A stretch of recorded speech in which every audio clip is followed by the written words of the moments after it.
कन्हैया सिंह सरदारको नेतृत्वमा मेलगैरी गएर प्रहरी नेतृत्वले मेलगैरी गएर जो खत्री बन्धु जो सर्वसाधारण मान्छे थिए तिनी कुनै माओवादी थिएनन् लास पनि पुर्यायो मान्छेहरू कस्तो गोली हान्दै भाग्यो धेरैको संख्यामा थियो त्यहाँ 2058 साल रुकुम जिल्ला पार्टीले मलाई गोर्खा पठायो रुकुममा दिनबार विद्यार्थीको जो शहादत भयो त्यसले पनि उहाँको त्यो जनतामा यो राज्य सत्ताको विरुद्धमा जनता पनि मार्यो त्यतातिर अब माओवादी पिछा त त्यसले हर दिन हर वखत गरिरहेको जनमुक्ति सेनाहरू विशेष गरेर त्यहाँबाट कतिको सामेल हुनुहुन्थ्यो सहभागी हुनुहुन्थ्यो जनमुक्ति सेना त्यहाँ एउटा बटालियन थियो बटालियन थियो गोर्खाबाट ए जस्तो कुन डिभिजनमा अन्तर्गत थियो त्यो गोर्खातिर आदरणीय दर्शकबिन नमस्ते तथा हार्दिक स्वागत छ फेरि पनि आजको कार्यक्रममा जनयुद्धकालीन ऐतिहासिक विषयवस्तु र व्यक्ति तथा भूगोल घटनास्थलहरूलाई हामी खोज्ने क्रममा आज हामीसँग फेरि एकजना जनयुद्धकालमा ऐतिहासिक भूमिका खेल्नुभएको व्यक्तित्वसँग भेट भएको छ। हामी यति बेला रुकुम पश्चिमको बाँफीकोट गाउँपालिका वार्ड नम्बर 2 मा छौँ र उहाँसँग रहेर आजको कार्यक्रममा केही कुराकानी गर्नेछौँ विगतका र यति बेला उहाँलाई हामी स्वागत गर्न चाहन्छौँ र उहाँको परिचय र उहाँको ठेगानाबाट हामी अगाडि बढ्नेछौँ। सर, यहाँलाई स्वागत छ आजको कार्यक्रममा।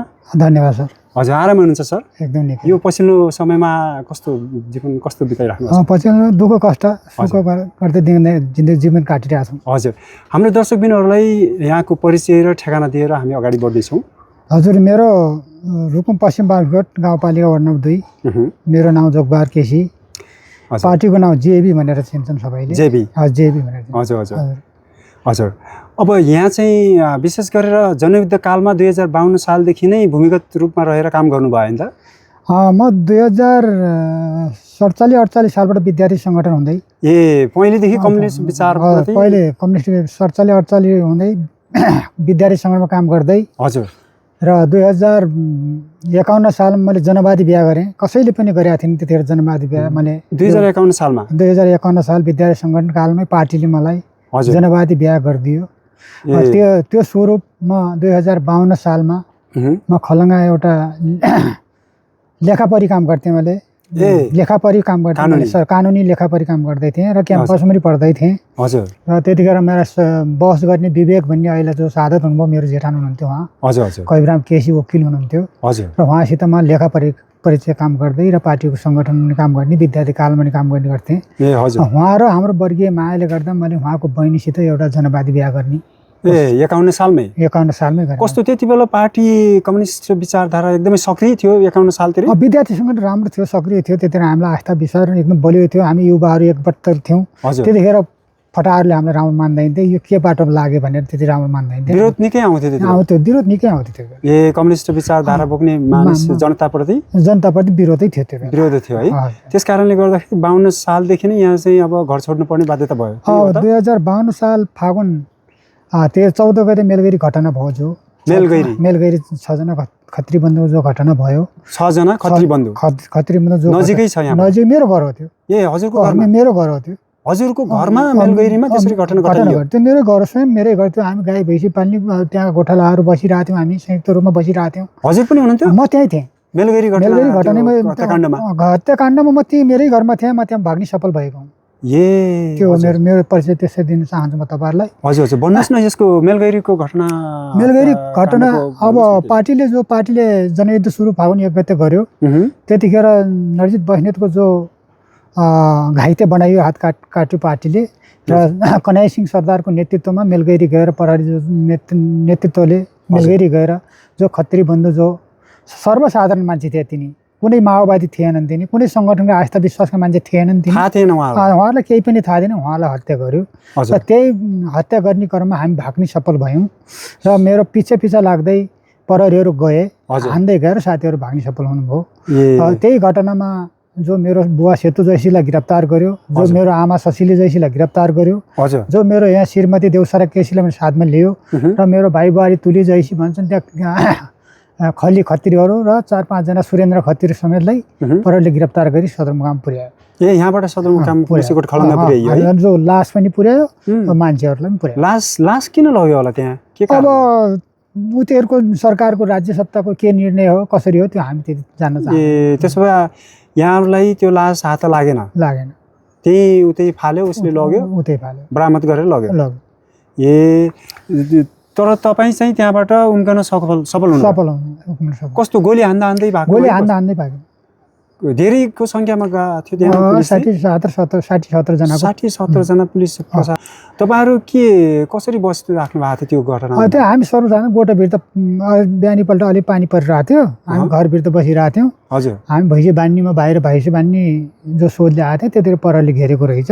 यहाँका जो स्थानीय सिआइडी सुआइडीहरू लागेर त्यो परहरी लिएको अनुभूति गरिन्छ, हामीले त्यो थाहा पाएको छौँ। त्यही अनुसार त्यहाँ साथीहरूको हत्या भएर हामी के 8-10 साथी भाग्न सफल भएका हौँ। ए त्यहाँ चाहिँ के बलात्कार गरेको भन्ने पनि छ, के कसो हो त्यसको? त्यो मलाई आधिकारिक छैन, थाहा छैन आधिकारिक रूपमा।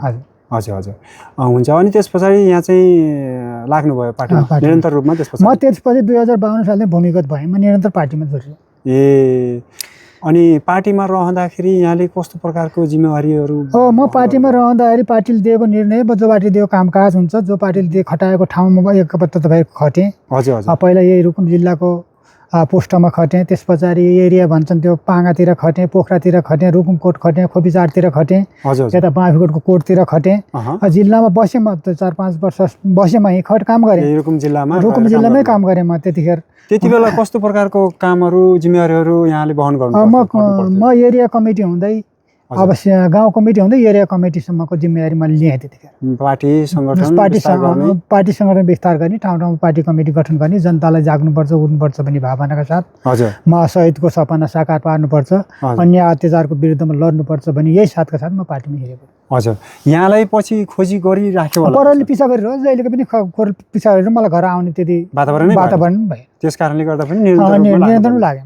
ए अनि त्यो अवधिमा पछि अन्य ठाउँमा विभिन्न जिल्लाका विभिन्न भूगोल भागमा गाउँहरूमा खटिँदै गर्दाखेरि यहाँलाई चाहिँ त्यस्तो अप्ठ्यारो परिस्थिति आएकै होइन त्यति बेलाको सुरक्षाकर्मीबाट? मलाई सुरक्षाकर्मी आयो, पटक खोजिरह्यो, ठाउँ खोजिरह्यो। माओवादी ठाउँमा त्यस्तो मुठभेड भयो, म भाग्ने जम्पाभेट भयो, भाग्ने सफल भयौँ। अब उनीसित प्रतिवाद गर्ने त सफल भयौँ, हामी भाग्ने त्यसरी लाग्यो। त्यस्तो भयो है।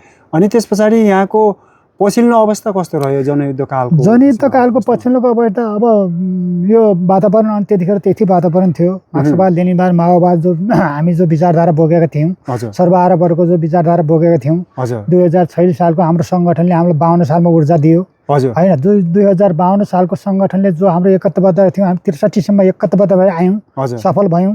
जनयुद्धको जो सर्वहारा वर्गको जो लाइन थियो त्यसम्म पक्रियौँ हामीले। 2063 सालबाट यता जो हाम्रो पार्टीले सांसदहरू बनाउने, स्थानीय निर्वाचन गराउने जो सफल भयो, त्यहाँदेखि यता पार्टीले हामीलाई जो अहिले आफूले सेवा सुविधा लिने जो वातावरण पैदा भयो, मन्त्रीहरूले पैदा भयो, जनप्रतिनिधि पैदा भयो, थोरै हाम्रो पार्टी अब टुटफुटमा गयो होइन। त्यो गइसकेपछि पनि अहिले हाम्रो पार्टी निरन्तर राम्रो छ, एकता छ, त्यस्तो नराम्रो देखिँदैन। हजुर हुन्छ। अहिले त अझै सङ्कटकाल पनि घोषणा भयो 58 सालदेखि त होइन। तपाईँले अघि अनौपचारिक रूपमा कुरा गर्दाखेरि म चाहिँ गोर्खासम्म पनि पुगेँ भन्नुभयो, पार्टीले खटाएको जिम्मेवारी बोकेर। त्यस सन्दर्भमा भन्नुहोस् न, कसरी र कसरी पठाइएको थियो र कसरी त्यहाँ चाहिँ गएर काम गर्नुभएको थियो, के साथ? ठिक हो त। म 2058 साल रुकुम जिल्ला पार्टीले मलाई गोर्खा पठायो। हजुर। म कसरी गोर्खा गएँ भनेपछि 2058 सालमा यहाँ रुकुम जो जिल्ला पार्टीले मलाई पठाउने क्रममा त्यहाँबाट सिधै मलाई थबाङ पठायो। सम्पर्कमा गयौँ, त्यहाँ पनि माओवादी साथीहरू थिए, पोस्टमा थिए। हाम्रो जो जिल्लामै एरिया माओवादी पोस्टहरू रहन्थे।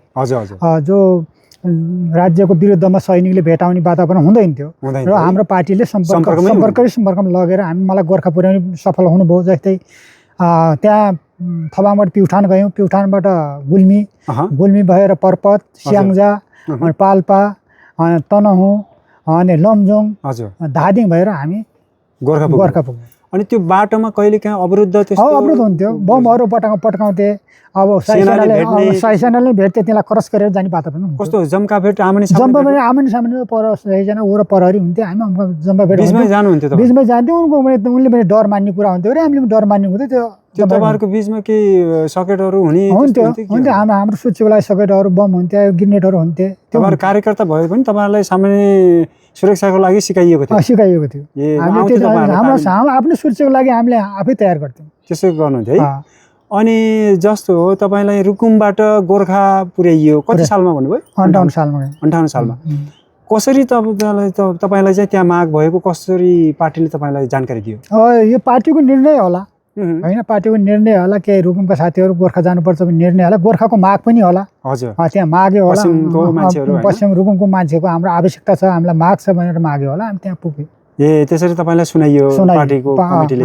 त्यसरी सुनायो, गोर्खाको माग छ र रुकुमले जानुपर्छ भनेर हामीलाई त्यहाँ पठायो। कतिजना हुनुहुन्थ्यो यहाँहरू चाहिँ? हामी थियौँ 4-5 जना थियौँ। 4-5 जना यही हाम्रो रुकुमका 3 जना थियौँ, 4 जना थियौँ। 4 जना जानुभयो? हजुर। अन्य जिल्लाका पनि साथीहरू? अन्य जिल्लाका साथीहरू भेटिन्थे। बाटोमा भेटिन्थे, जान्थे, आउँथे, जाने दोहोरो लहर चल्थ्यो हाम्रो। हजुर हजुर। त्यहाँ पुगिसकेपछि यहाँले कस्तो प्रकारको काम गर्नुभयो? कतिको कठिन भाषिक, भौगोलिक, सांस्कृतिक हुन्छ नि, खानपानको कुरा, बोलीचाली होइन, व्यवहारको कुरा कस्तो भेटाउनु भयो त्यति बेला? त्यहाँ हामी गोर्खा गइसकेपछि पार्टीका साथीहरूसित त एउटा सहज वातावरण, हामीसित 2-3 महिना सहज वातावरण, तिनीसित भावनात्मक एकता, अब विचारका एकताहरू, चिना परिचयका एकताहरू 2-4 महिना त्यसरी हामीले बितायौँ। हजुर। त्यस पछाडि हामी सङ्गठन, हामी त्यहाँको पार्टीले हामीलाई कार्यक्षेत्र पार्यो। त्यहाँको पार्टीले सङ्गठनले हामीलाई एउटा भूगोल पारिदियो कार्यक्षेत्र, जस्तै बारपाक, गुम्दा, लाप्रा, लो, पुरो, केराउजा भन्ने त्यहाँका गाउँपालिकाहरू छन्। हामीलाई पूर्वी भागमा एकदम पहाडी इलाकामा पारिदियो। पहाडीमा पारिसकेपछि त्यहाँ जनतासित भेट्नलाई भाषाले हामी अप्ठ्यारो पर्यो, गुरुङ समाज थियो त्यहाँ, भाषा अप्ठ्यारो पर्यो। अनि त्यहाँ हामीलाई रुकुमको भनिसकेपछि त्यहाँका मान्छेहरूले तलबाट माथिसम्म च्याउने काम गरे हामीलाई। पाहुना रुकुमको मान्छे हो भने माओवादीमा रुकुम त्यतिखेर वातावरण थियो। अब त्यो रुकुमको आयो भनेर उहाँले हामीलाई स्वागत गर्ने होइन, पाहुना मान्ने र हामीलाई सहज वातावरण, बस्ने वातावरण त्यहाँका साथीहरूले गरिदिए र त्यहाँको जनताले पनि त्यो अनुभूति गर्यो र जनतालाई पनि हामीले भेटघाट गर्ने र सङ्गठन खोल्नतिर लाग्यौँ। हामी जनमुक्ति सेना उत्पादन गर्नतिर लाग्यौँ, कार्यकर्ता उत्पादन गर्नतिर लाग्यौँ। हामीलाई पार्टीले त्यसो पनि पठाएको यो हुन्छ भनेर पठाएको र हामीले 6-7 जना कार्यकर्ता पनि उत्पादन गऱ्यौँ, जनमुक्ति सेना पनि उत्पादन गऱ्यौँ होइन, मिलिसिया पनि उत्पादन गऱ्यौँ। हामीले पार्टीको खटन पटनको काममा व्यस्तै भयौँ, हामी बिजी हाम्रो फुर्सद हुँदैन थियो त्यहाँ है। अनि त्यहाँको जनताबाट त्यस्तो प्रतिरोध विरोध आउने त्यस्तो खालको परिस्थिति आयो कि आएन? त तपाईँलाई सहजै स्वागत गर्ने र तपाईँहरूको विचार राम्रो छ, गर्नुपर्छ भन्ने समर्थन आयो? कस्तो रह्यो त्यहाँको जनताबाट? हामीलाई जो समर्थन राम्रो आयो गोर्खामा राम्रो आयो, सर्वहारा वर्ग जस्तै जस्तै थियो त्यहाँ। रुकुम रोलमा दिलबहादुर हमते विद्यार्थीको जो सादत भयो त्यसले पनि उहाँको त्यो जनतामा यो राज्य सत्ताको विरुद्धमा लाग्नुपर्छ पनि भाव पैदा गरेको थियो। पहिला हामी गइसकेपछि ऊर्जा पैदा भयो त्यहाँका जनताहरूसित। ऊर्जा पैदा भइसकेपछि हामी त्यहाँका जनताले हामीलाई मरिमटी साथ दिनुभयो, लाग्नुपर्छ, गर्नुपर्छ, यो पुरानो राज्य सत्ता फाल्नुपर्छ भन्नेमा त्यहाँका जनताको भाव र हामीले त्यहाँको जनतालाई पर्सिने गरेर त्यहाँको जनतालाई केही हद माथि उठाएर आएको। अनि त्यस पछाडि त्यहाँ चाहिँ पुलिस अथवा पुलिस सेनाबाट कस्तो अवरोध आयो कि होइन? कहिलेकाहीँ त्यस्तो गोली हाने पिछा गर्ने त्यस्तो भयो कि भएन? भयो। जस्तै 2 जना साथी थिए, मेरै कमानमा थिए 2 जना साथीहरू, त्यहाँ उहाँहरू सादत हुनुभयो। हामी अगाडि बढ्ने काम गऱ्यौँ। जो उहाँ मिलिसियामा हुनुहुन्थ्यो, स्क्वाड टिम भन्ने हुन्थ्यो त्यति बेला, त्यति बेला हुनुहुन्थ्यो, मिलिसियामा हुनुहुन्थ्यो, उहाँहरूको सादत भयो। हामी त्यसलाई पनि सामना गरेर अगाडि बढ्यौँ। 2-4 जना जनता पनि मार्यो त्यतातिर। अब माओवादी पिछा त त्यसले हर बखत गरिरह्यो प्रशासनले, गाउँमा गरिरह्यो। अनि हजुर, अनि जस्तो त्यहाँ चाहिँ जनमुक्ति सेना उत्पादनको कुरा भयो होइन, सङ्गठन विस्तार, जनमुक्ति सेनाहरू विशेष गरेर त्यहाँबाट कतिको सामेल हुनुहुन्थ्यो, सहभागी हुनुहुन्थ्यो जनमुक्ति सेना? त्यहाँ एउटा बटालियन थियो। बटालियन थियो गोर्खाबाट। जस्तो कुन डिभिजनमा अन्तर्गत थियो त्यो गोर्खातिर? त्यो तेस्रो डिभिजन अन्तर्गतको बटालियन। तेस्रो भनेपछि यही हाम्रो यो मध्यकै मध्यमै रहन्थ्यो। कार्यक्षेत्र कता? त्यही भाग, त्यही सेरोफेरोमा रहन्थ्यो।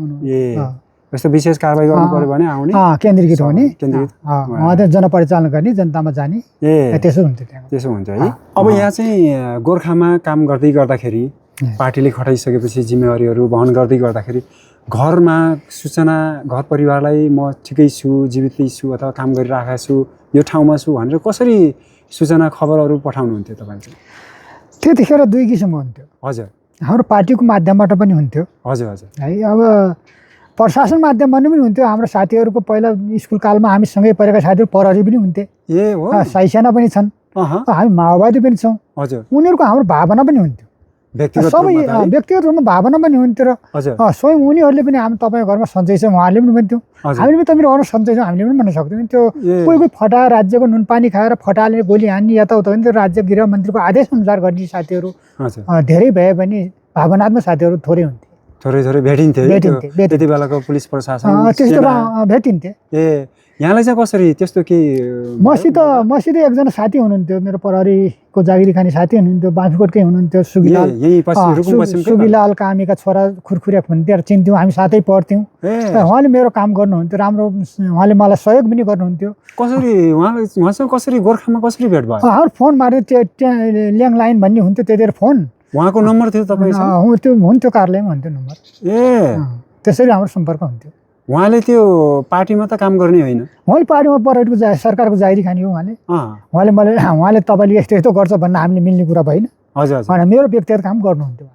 तपाईँलाई उहाँलाई थाहा थियो तपाईँ चाहिँ एउटा पार्टीको उहाँलाई पुरो थाहा थियो माओवादी पार्टीमा मेरो साथी हो भने मलाई थाहा थियो थाहा थियो है थाहा थियो अनि त्यसरी त्यहाँ गएपछि हजुरले कन्ट्याक्ट गर्नुभयो कन्ट्याक्ट गरेँ मैले के भन्नुभयो उहाँले चाहिँ उहाँले के मेरो मेरो घर परिवारको पनि वातावरण तपाईँले भन्ने म तपाईँको घरको वातावरणमा भन्ने नि हजुर एक त हाम्रो सहयोग साथीमा हाम्रो चल्थ्यो चल्थ्यो है उहाँले सहजै स्वीकार गर्नु सहजै स्वीकार गर्नु साथी भएको साथी भएन उहाँले मलाई एकचोटि खलङ्गामै लग्नुभयो कार्यालय यहीँ जिल्ला प्रशासन खलङ्गामा लग्नुभयो घुमाएर ल्याउनु भयो मैले कान्ति तपाईँ चाहिँ त्यति बेला होल टाइम थिएँ कति सालमा मैले 53 सालमा उहाँ चाहिँ यहीँ हुनुहुन्थ्यो यहीँ कार्यक्षेत्रमा कार्यक्षेत्र यहीँ थियो रुकुमै थियो रुकुमै थियो अनि सँगै लगेर जानुभयो सँगै लगेर जानुभयो कहाँ मैले किताब किनेँ पुस्तक किनेँ म आएँ केही फरक पर्दैन उहाँले के भन्नुभयो म छु भन्नुभयो म छु जाउँ केही फरक पर्दैन साथी हो भनौँला भन्नुभयो केही भएन कसैले पनि चिनेन कसैले चिन्नु थाहै पाएन त्यो सिआइडीद्वारा चिनिने कुरा हो नि त यो फलानुले यो हो भनेर सिकाइदियो भने चिन्ने कुरा औँल्यायो भने मात्रै थाहा हुने कुरा औँल्याउनु मात्रै थाहा हुने ए नत्र भने त निधारमा कसैको पनि त्यति बेला यो माओवादी हो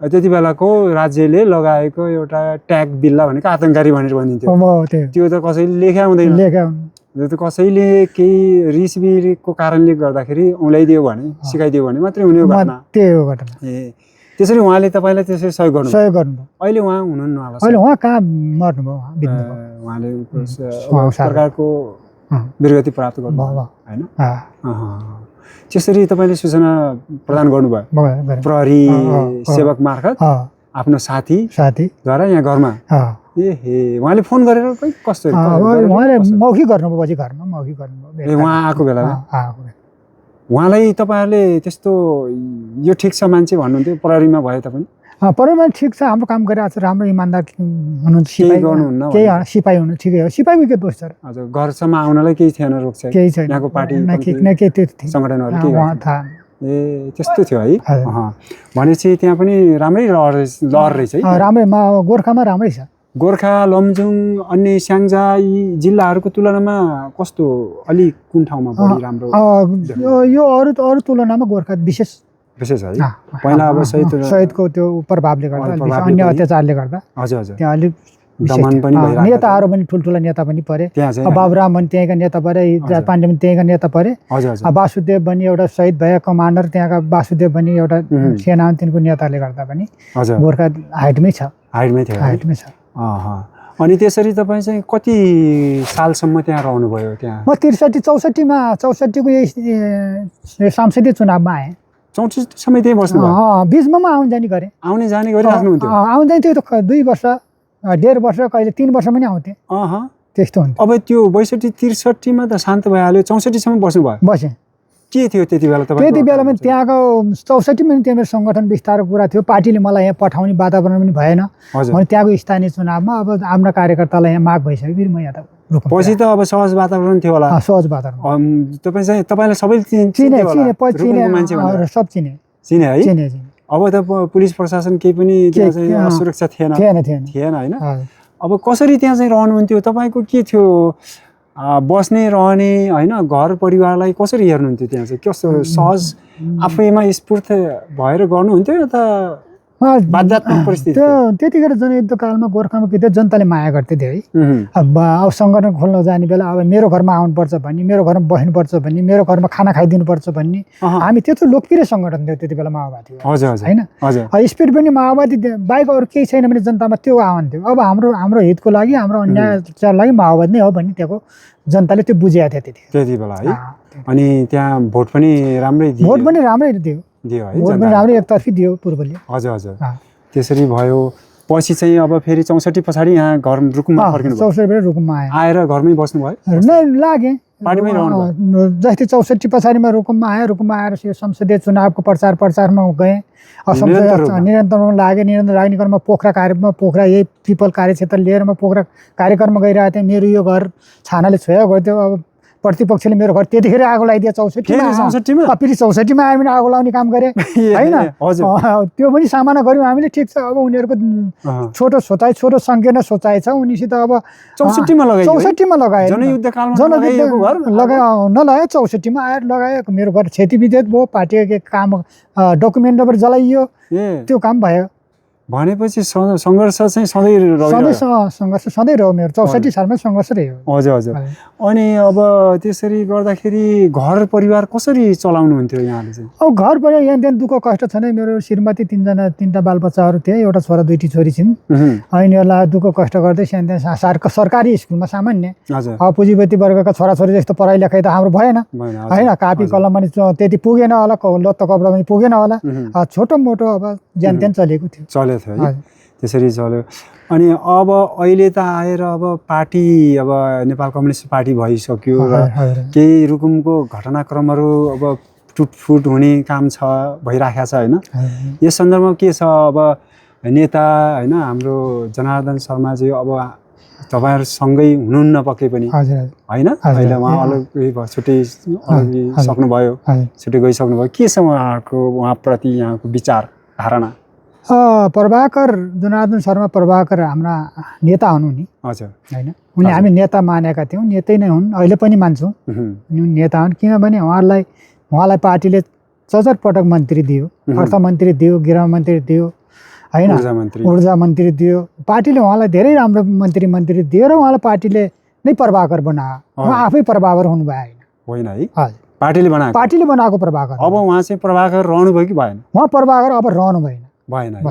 केही साथीहरू त उहाँको पक्षमा हुनुहुन्छ नि रुकुममा पनि, के छ? हो, कोही साथीहरू हुनु होला, एउटा नाता गोताले हुनु होला, भावनाले हुनु होला, तर विचारले होइन। विचार छैन? विचारले होइन। उहाँमा त्यो विचार हराइसक्यो त? उहाँको विचार हराएर नै त्यो गर्नुभयो होला जस्तो लाग्छ मलाई।